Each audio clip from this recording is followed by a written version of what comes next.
안녕하세요. 신나는데 신디입니다. 제가 지난 시간까지는 3급에 대한 내용을 주로 다루었다면 2급 파트는 없냐는 요청도 꽤 많이 들어와서 오늘부터는 2급을 하나씩 올려드리려고 합니다. 그래서 제가 제일 첫 번째로 준비한 편은 구강내과 편입니다. 구강내과는 많은 분야가 있지만 치과보험 청구사에서 다뤄지는 파트 같은 경우는 턱관절 파트만 주로 다루고 있습니다. 그래서 문제는 한 문제만 출제가 되고 있고요. 여기에 있는 검사가 이름이 굉장히 길고 어렵습니다. 이 중에서 구강내과는 나오는 부분만 나와서 그 부분만 공부를 하시면 되시고, 틀려서도 안 되는 부분이고 틀리는 사람도 거의 못 본 아주 쉬운 부분이니까 가벼운 마음으로 들어주세요. 첫 번째로 측두화학 장애 분석 검사입니다. 측두화학 장애 분석 검사 같은 경우는 이제 측두화학 장애를 진단하기 위한 검사입니다. 턱관절이 문제가 있다라고 진단을 내리기 위해서 시행을 하고, 표준화된 검사지를 사용해서 4가지의 검사를 시행을 합니다. 그래서 저는 이 아군동 측정 분석 검사, 악관절 촉진 검사, 구강내 교합 검사, 저작근 촉진 검사, 이름을 외우진 않았고요. 제가 구강내과 진료를 받아봤어요. 근데 거기서 시행하는 검사가 똑같더라고요. 초진에 보통 시행을 하는데, 아군동 측정 분석 검사는 뭐냐면 입을 크게 벌려보세요. 얼마나 벌어지는지 그걸 보고, 아니면은 옆으로 턱을 보내보세요 하잖아요. 이게 아군동 측정 분석 검사고요. 앞관절과 저작근, 턱관절 부분과 턱관절과 연결되는 저작근이 뭉쳤는지 이걸 촉진을 해서 검사를 하시더라고요. 그리고 나서 교합을 봅니다. 왼쪽 10번대, 40번대는 4, 5, 6, 5, 6, 7이 물리고요. 2, 30번대는 5, 6, 7만 물립니다. 라고 하는 검사 순서대로 진행을 하시더라고요. 저는 이름을 외우진 않았고 제가 받았던 진료를 연상을 해서 문제를 풀었었습니다. 치과 의사 선생님이 직접 실시를 하셔야 되시고, 치료 기간 중에 1회만 산정이 가능합니다. 그래서 예시로 치주낭 측정 검사, 프로빈 검사 같은 경우도 치주 치료 과정에서 한 번만 시행이 가능하다는 거 잠깐 짚고 넘어가 주세요. 검사는 치료 기간 중 한 번만 산정이 가능하다. 두 번째로 배워볼 것은 측도화 관절 자극요법입니다. 이것은 1일당 산정을 하고요. 뭐냐면 물리치료예요. 하루에 몇 번씩 받아도 한 번밖에 산정이 안 된다는 거. 크게 3가지로 나눠집니다. 가와 나와 다 3가지로 분류가 되고, 가 같은 경우는 단순 자극, 열 치료예요. 그래서 핫팩, 따뜻한 핫팩을 턱에 대고 있는 거고요. 이건 제 사진인데요. 제가 구강내과 진료를 받을 때 이렇게 양쪽 턱에 핫팩을 대고 진료를 받았습니다. 나 같은 경우는 전기자극요법이라고 해가지고 우리가 등에도 붙이고요, 턱에도 붙이고 목에도 붙이고 해가지고 이제 근육을 계속 자극을 주죠. 찌릿찌릿한 전기 자극을 주죠. 그다음에 다 같은 경우는 복합 자극이라고 해서 저출력 레이저를 사용을 한다거나, 아니면은 보통 TPI 치료라고 하는데 근막, 동통, 유발점, 주사 자극 치료라고 하는 뭔가 다른 치료를 하게 될 경우에는 다로 산정을 합니다.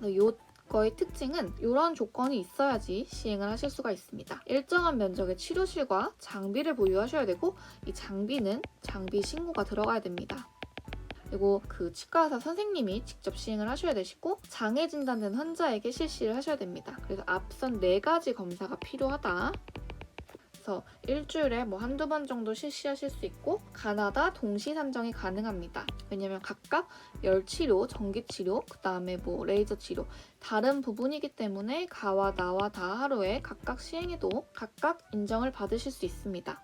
그리고 또 알아주실 게, 이 물리치료 같은 경우는 치과 의사 선생님도 실시를 하시지만 유일하게 치과 위생사 선생님이 가능한 부분입니다. 턱관절은 대부분 치료 뒤에 나오는 검사라던가 하는 게 치과 의사 선생님이 검사를 하셔야 되는데, 이 물리치료는 우리도 할 수 있다. 이거가 가끔 나오더라고요. 다음은 하악운동 궤적 검사입니다. 바이오팩 시스템이나 K96 같은 장비를 사용을 해서, 이런 전자기록 장치, 장비를 사용해서 결국은 하악이 운동하는 걸 검사하겠다를 나타나는 게 이 하악운동 궤적 검사입니다. 이거는 어렵지 않게 그냥 지문만 읽어보셔도 알 수 있을 것 같고요. 관절음도 검사입니다. 우리가 이제 음파 분석기를 사용해서 관절음을 진단을 하는 거예요. 그래서 물어보죠. 모래 씹히는 소리가 나나요? 모래 갈리는? 뚝뚝 소리가 나냐?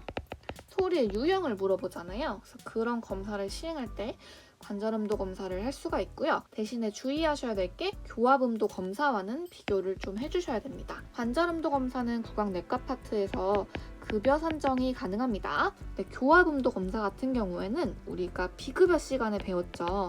비급여 진료로 산정을 할 수가 있어요. 그래서 이게 구강내과 파트뿐만이 아니라 비급여를 물어보는 파트에서 이 관절음도 검사와 비교하는 문제가 굉장히 자주 나옵니다. 그래서 이름 차이로 급여와 비급여가 갈리기 때문에 관절음도다, 턱관절은 관절이다, 관절음도 검사 이렇게 공부를 해주세요.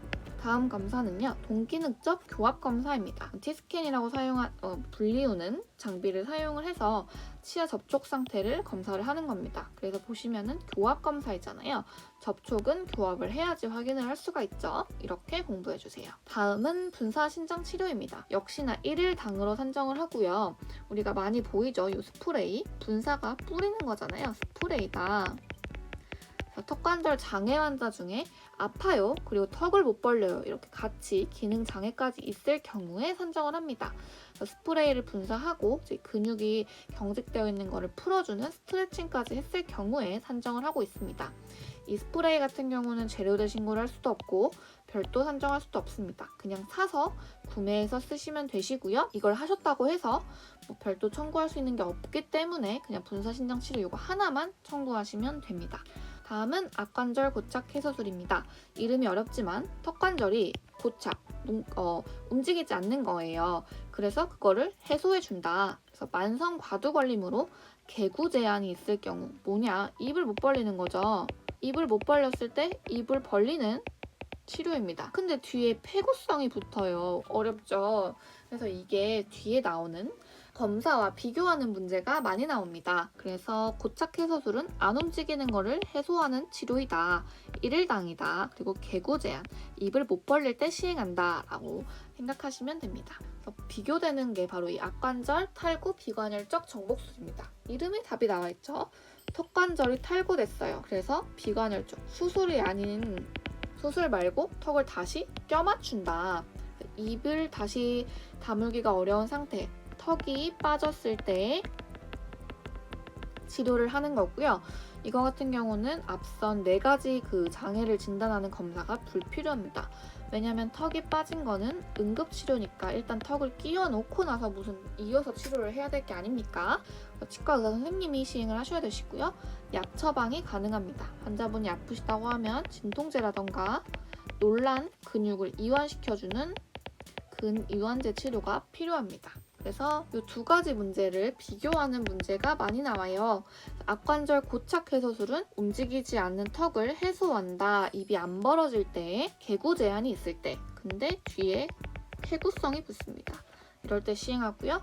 앞관절 탈구 비관혈적 정복술 같은 경우에는 턱관절이 빠졌어요. 근데 수술을 하지 않고 껴맞췄어요 할 때 산정을 합니다. 폐구 제한이라는 거 2개를 비교하는 문제가 한 문제가 나온다면 이 문제가 자주 나옵니다. 아주 중요합니다. 정말 시간이 없으시면 요거라도 보고 가세요. 요 한 장이라도 보고 가시면 맞추실 수 있어요. 구강내과 턱관절 부분의 특징은요. 진단에 필요한 파노라마 일반과 특수 같은 경우는 각각 산정이 가능합니다.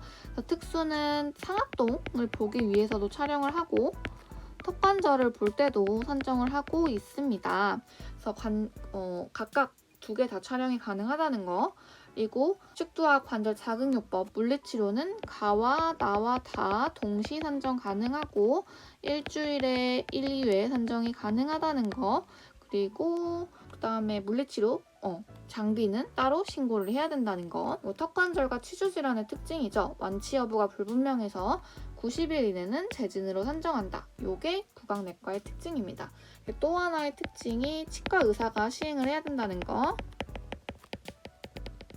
단 물리치료를 빼고 물리치료는 치과 선생님도 되고 치과 위생사 선생님도 가능하다. 여기까지 구강내과에 대해서 정리를 해보았습니다. 예상 문제 알아볼게요. 만성 과두 걸림으로 폐구 제한이 있는 경우 앞관절 탈구 비관혈적 정복술이다.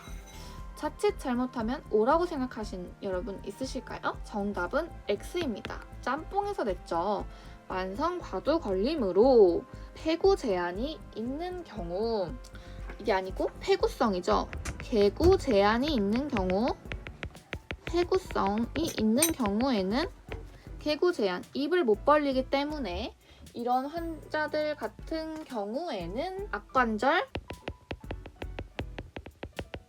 고착, 해소술, 이름도 어렵다. 뭉쳐있는 걸 풀어주는 치료를 하고요. 입을 다물기가 어려운 턱 빠졌을 때 시행을 한다는 거. 폐구 제한이 아니고 개구 제한일 경우에 악관절 고착 해소술입니다. 짬뽕한 문제였고요. 이번 문제는 장비 신고가 없어도 선정 가능하다. 정답은 X입니다. 장비 신고 반드시 필요하시고요. 세 번째 문제는 진단에 필요한 파노라마는 둘 중에 한 가지만 선정 가능하다. 정답은 X입니다. 둘 다 진단에 필요하기 때문에 각각 선정이 가능합니다. 오늘 제가 준비한 구강내과 파트는 이 부분이고요. 여기까지였고요. 혹시나 추가적으로 궁금하신 부분이 있거나 이런 보충 설명이 필요해요 라는 부분이 있으시면 댓글 남겨주시면 제가 댓글 달아드릴게요. 그럼 우리는 다음 영상에서 만나요. 안녕!